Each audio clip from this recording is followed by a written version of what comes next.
بسم اللہ الرحمن الرحیم۔ پھر ہم اس چشمے پر پہنچ گئے جس کا فرحاد نے کہا تھا۔ بہت ہی شفاف پانی تھا اور چشمے کا پانی نیچے آ رہا تھا اور وہاں ایک نہر سی بن گئی تھی۔ تیرنا آتا ہے؟ ڈاکٹر نے پوچھا۔ میں نے سر اٹھایا اور انہیں حیرت سے دیکھا۔ میرے ایسے دیکھنے پر وہ بولے، یہ دیکھنے میں گہری نہیں لگتی لیکن بہت گہری ہے۔ اس نہریا جھیل کا نیچے کے پتھر آرام سے دیکھے جا رہے تھے۔ پانی جتنا زلال اور شفاف ہو اس کی گہرائی کا اندازہ نہیں ہوتا۔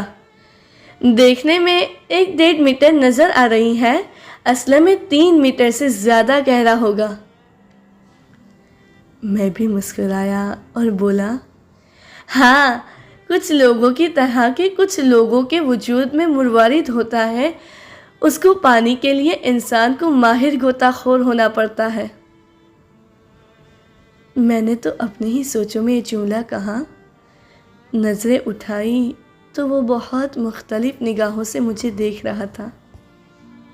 شہدا، ہم شرمندہ ہیں، قسط 79۔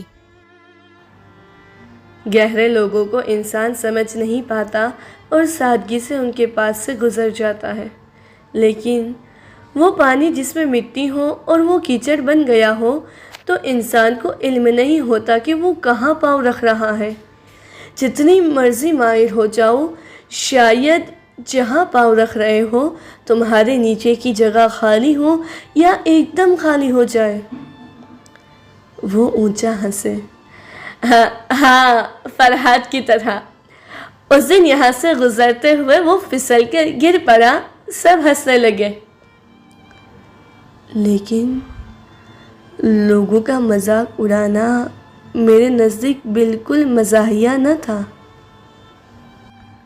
میں نے بات بدل دی اور وہاں سے دوسری طرف چل پڑا۔ ایک جگہ وہاں سے وضو کیا۔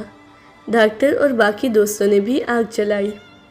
10 منٹ بعد گروہ ہمارے پاس پہنچ گیا۔ آؤ دکھا نہ تاؤ۔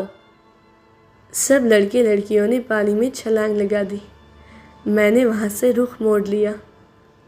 جب میں شفاف پانی کو لوگوں سے تشبیہ دے رہا تھا تو میرے ذہن میں شہدا تھے۔ ایسے انسان بظاہر سادے تھے لیکن ان کے وجود کی گہرائی اور عظمت آسمان تک پہنچ رہی تھی، اور اب اس گہرے پانی میں ان کا عکس تھا۔ میں نے اپنا بیگ اٹھایا اور سب سے علیحدہ ہو گیا۔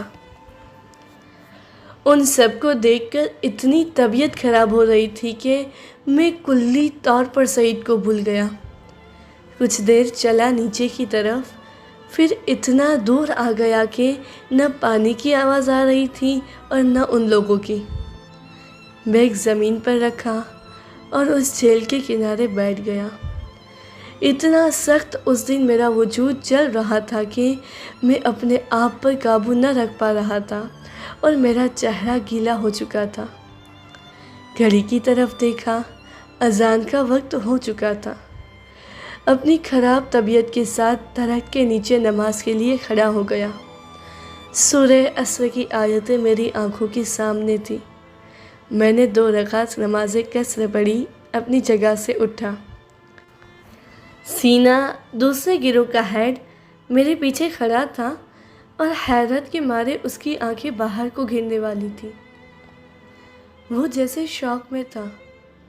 میں بھی مشکل سے کنٹرول کر رہا تھا، پھر آہستہ سے بولا، آگا سینا، آپ کو کوئی کام تھا؟ میرا جملہ سننے کے بعد جیسے وہ دور سے واپس آیا، اس کی زبان پر جیسے تالا لگا ہوا تھا اور دماغ کام نہ کر رہا تھا، اور مجھے احساس ہو رہا تھا جیسے اس کا گلا بالکل خشک ہو گیا ہو۔ اس کی آواز کنوئی سے آ رہی تھی۔ اپنے ہاتھ سے اشارہ کر کے بولا، وہ وہاں چائے بنانے لگے ہیں۔ میں کہنا چاہتا تھا آپ بھی آ جائیں، ہمیں خوشی ہوگی۔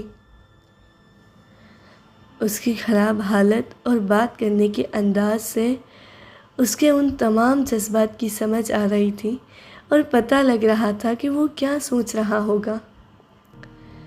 میں مسکرایا، آپ کا شکریہ، لیکن میں ابھی نہیں پیوں گا۔